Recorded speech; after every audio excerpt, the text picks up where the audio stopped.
Merab dvalishvili is about to drag Petr Yan into the deepest waters of his career, and Umar Nurmagomedov says Yan won't survive unless he shuts the Georgian down. What's the goal in this fight? Aside from winning, keeping your title, is there any other goals that you have? Yeah, finish will be good, but we all know that nobody was able to finish Petr Yan. He has some split loss before, and I think only dominate. He has like all unanimous decision loss against me. Otherwise, he only lost split decisions. You know, so he is good, and I'm just focusing for this fight, get healthy, and win this fight. That's all I want. But finish will be sweet. Umar's warning didn't come from hype. It came from pain, from living through the nightmare himself, when Merab handed him the first loss of his entire pro career at UFC 311. From last fight with Petr Yan, Merab become much better. Last fight with Corey Sandhagen. And now, with Umar charging back into the cage at UFC 321 against Mario Bautista, he's pointing straight at the man who beat him and sounding the alarm for anyone who thinks they can just walk through the division's new machine. He says Merab hasn't just improved, he has mutated.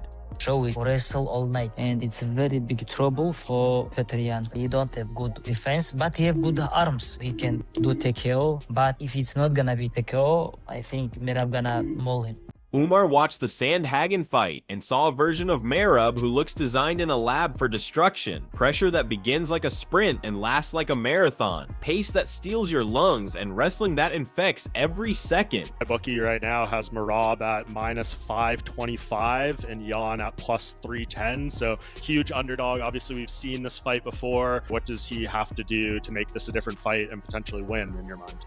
This is the thing that I made my style off of, is feints, fakes to break timing and rhythm, and angles. Now, if you're at an angle, there's no shot. You can't shoot unless they're in front of you. He always fights on a very straight line. It's forward, back, forward, back. There's very little side to side with him. You got to have a mixture of good takedown defense with the footwork and the lateral movement and angles together. I think Jan's got good wrestling, but the fact that he's on the center line so much, it just makes it easy for Merab to get to the grappling positions. If he's hitting angles and he's moving, it's hard to get a hold of somebody like that. It's just going to come down to the approach of Yan. I think he's got the tools, but also his habits are very center line targeted. And I think that makes another relatively easily grappling style fight for Merab to create if he wants to. Doesn't mean he's going to be able to do it, but the style fits Merab's style. He admits Yan can crack, Yan can capitalize, Yan can create windows, but none of that matters if his defensive grappling breaks down even once. And stick around, because in a minute, we're going to hit the moment Umar realized Merab isn't just a problem, he's the problem. What are Petr Yan's keys to victory in order to beating a guy like Merab? Because this is the toughest stylistic match for him in the entire division, but today, I'm going to tell you what I think. Now, the first and most obvious thing, he's got to start fast, right? He cannot allow Merab to set his pace and get his wrestling going. Now, of course, that is much easier said than done, but Yan has got to get going early. He's got to let the hands go because he's got to trust in his takedown defense. In that first fight, yes, Merab did get some takedowns. However, Merab generally does not control opponents over an extended period of time. Sean O'Malley was kind of the exception to that one. So if you know that you're going to be able to get back up to your feet, then you need to be able to trust in your hands and in your kicks a lot more because you know that Merab's not going to be able to hold you down. Secondly, I would like to see Petr Yan rip the body. A lot of fighters do not like to rip the body against someone like Merab, where he's got endless cardio, and I think the way to slow him down is by going to the body, and also that will deter Merab from changing levels to shoot for takedowns. And lastly, I'd like to see Petr Yan shoot some takedowns of his own. He is a very good wrestler whenever he chooses to use it. If he's able to take Merab down, it will definitely be able to slow down the pace of the fight, maintain some top control, and potentially even bank some rounds off it. Here's the thing about this fight. In my opinion, Petr Yan is more skilled than Merab. I don't think that that's a crazy thing to say. However, Merab's constant pace and pressure, just throwing wild stuff, shooting tons of takedowns, constantly keeps Petr Yan guessing and makes it impossible for him to know what's coming at him. It's not that he doesn't have the skill to win, it's that he doesn't have the correct pacing in order to win a fight like this. Merab's rise has forced fans to go backward, digging into the archives to remember how all this madness started. In 2017, in Fresno, during a card headlined by Cub Swanson and Brian Ortega, Merab walked into the octagon for the first time. Yeah, I thought it was very interesting when Petr Yan mentioned that if you look back at the fight, he didn't use his right hand, and I hadn't noticed until he mentioned it. So we might see a completely different fight. We may, who knows? But I really love that matchup. I think it's going to be an action-packed fight. I think it's going to be hard for Merab to cycle through the takedowns the way he did with Corey Sandhagen against Petr Yan, and I'm only saying that based on the fact that Petr Yan is a little bit shorter, and it's going to be harder for him to get in those hips at the same frequency as he did with someone who's much taller, so it's going to be it's easier to get in on taller guys. And I think with Petr Yan it might be a little bit harder, and if he was right and his hand was compromised the first time, he might have a surprise for Merab. But I really think Merab is he's been on fire, and he's going to be hard to beat for anybody, and I can't wait to watch that fight. He came in hyperactive, wild, relentless, like he was made of live electricity, but he lacked the polish, the discipline, and the refined chaos he wields today. He landed ************* takedowns that night. He controlled huge stretches of the fight, and somehow, he still lost a split decision to Frankie Saenz. I don't know if anybody has the answer for Merab yet. I'll be totally honest. His kind of unhinged and unbridled just ability to fully get after it and have a crazy gas tank, his wrestling abilities, he just poses such a threat that it would be very difficult for many people to shut that down. Now, I know Petr Yan is a very talented fighter. He's got some of the dopest striking and boxing in the UFC. He has a fantastic ground game as well, so we'll see. We'll see where his preparation is. If he can shut down the grappling, then the sky's the limit. I think Corey Sandhagen did a really good job of that. He just wasn't able to recapitalize when he was on the feet. So it's always hard. You always kind of get excited that somebody may be able to take the crown, but I don't think anybody has figured out Merab quite yet. Merab walked out defeated, but everyone watching walked out thinking the same thing. Asterisk. Holy hell, if this guy ever cleans up his game, we're all in trouble. It's a tricky one, because Yan, the thing is with Sandhagen and you is that you're movers. You move about, you're shifting, you're hard to get shots off on. Once the shots are in, Merab's likely going to get those shots off. But with Petr Yan, he's so there, he's kind of a bit more stationary, high and tight guard. So he's there to get on the hips off, which is why you saw Merab shoot fucking 50 takedowns in 25 minutes on him. Get 11 of them, but it doesn't matter because you spend half the fight defending takedowns that don't even work. It's a tricky test. One thing I will say about the Yan Merab fight though, both guys were injured going into it. I challenge people to go back and watch Yan versus Merab 1 and count how many times Yan throws his right hand in that fight. It's minimal. It's very minimal. Yeah, he keeps that close to him. He barely lets go of it. So I'm wondering if there's some kind of injury going on here. So that could be a little spin of a narrative. I reckon it'll be a closer fight, but it's hard to doubt Merab at this point, dude. He's paving his way onwards. Who do you think's improved most since their last fight? Oh my, right? dude, that's a good question, because Petr has improved a ton since that last fight. I mean, he went out there. I think he beat Figueiredo. He beat Song Yadong. Did he just have those two fights? And then he just beat Marcus. Yeah. Oh, and Marcus McGee. Yeah. Petr has looked really good. Definitely looks like he's improved. Merab has improved, I would say, more than anybody.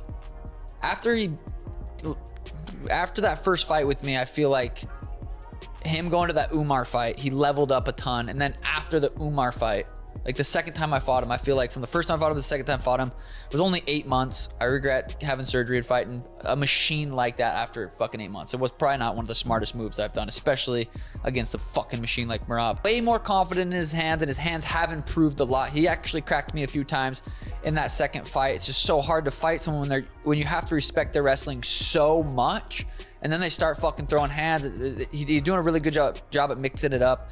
Could that be the downfall for him versus Petr? He gets a little bit confident in those hands. Peter's counters, I rewatched me versus Petr a couple days ago, jogging on the old treadmill, and his fucking counters, and a couple times I'd sit in there with a 1-2, and he would counter so fucking hard and fast.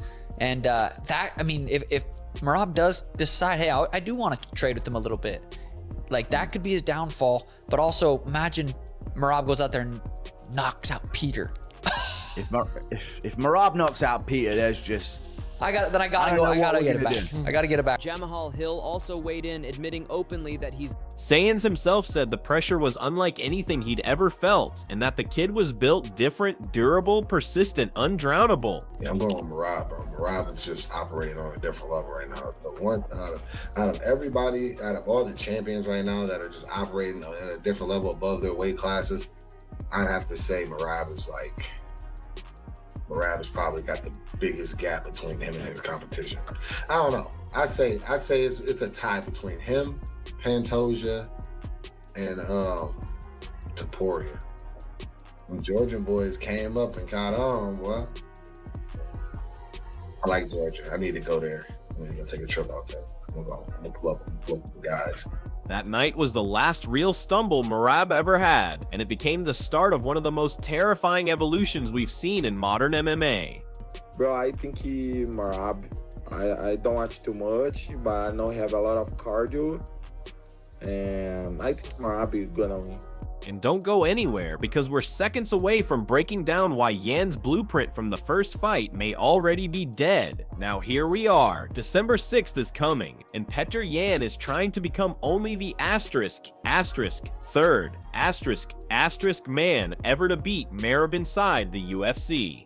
Their first meeting in 2023 wasn't close. Yeah, this fight's good, but I think Merab is gonna win again. Merab right now, on his level, I don't see nobody who gonna win him. For me, interesting if he fight with Pantoja, you know? Pantoja, the champion. I think it's gonna be interesting fight. I would like to watch Pantoja versus Merab. One fight like Merab chained takedown after takedown like he had infinite stamina, smothered Yan's pockets of striking space, and refused to give him even 2 seconds of rhythm. The fight looked less like a matchup and more like a wrestling avalanche.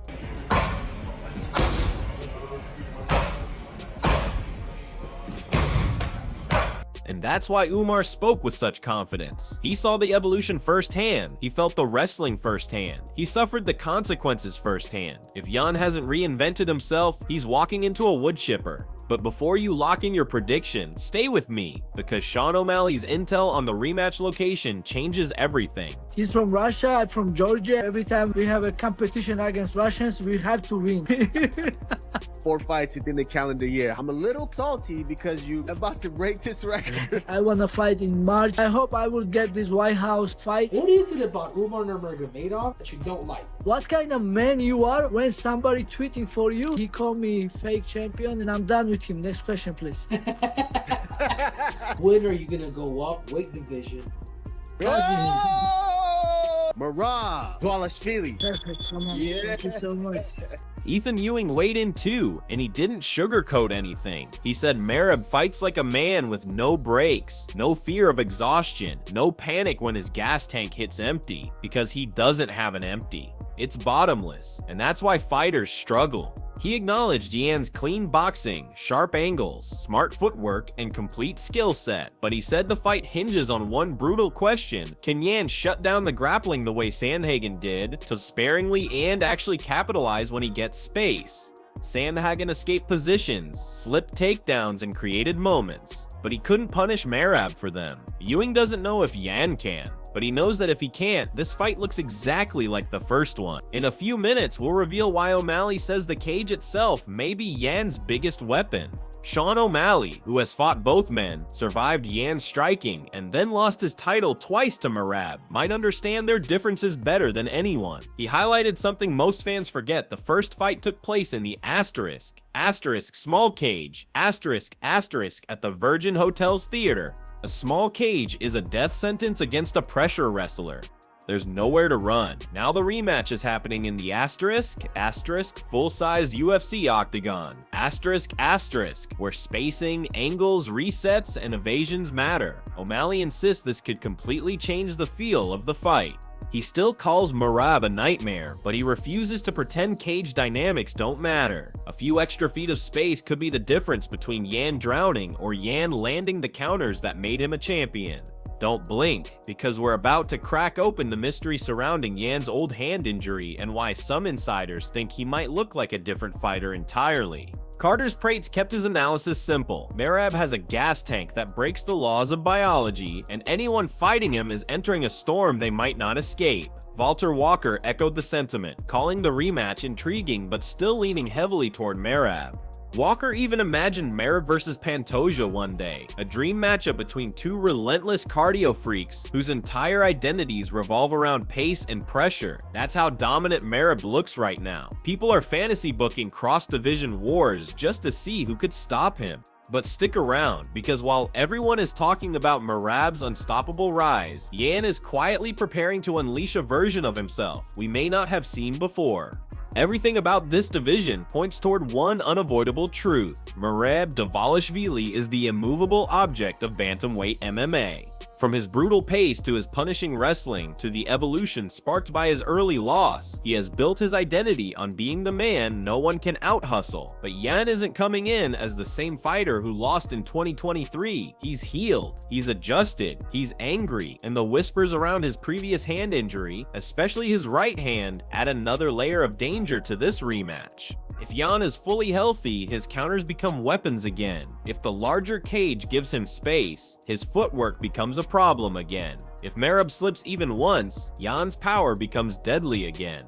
On the flip side, Merab's pressure breaks spirits before punches even land, and his wrestling adjusts seamlessly to all body types. His evolution since that loss to Saiyan shows a fighter forged through adversity, sharpened by mistakes, and built to overwhelm anyone standing in front of him. So now the division waits. Umar's warning, Ewing's doubts, O'Malley's cage-size reveal, the specter of Yan's healed hand, and the fear that Merab might simply be unsolvable. December 6th isn't just a rematch, it's an identity crisis for the entire bantamweight division. Yan believes he can do what no one else can. Merab believes no one can do it at all, and the only truth that matters will be written in the center of that larger octagon when the cage door finally slams shut.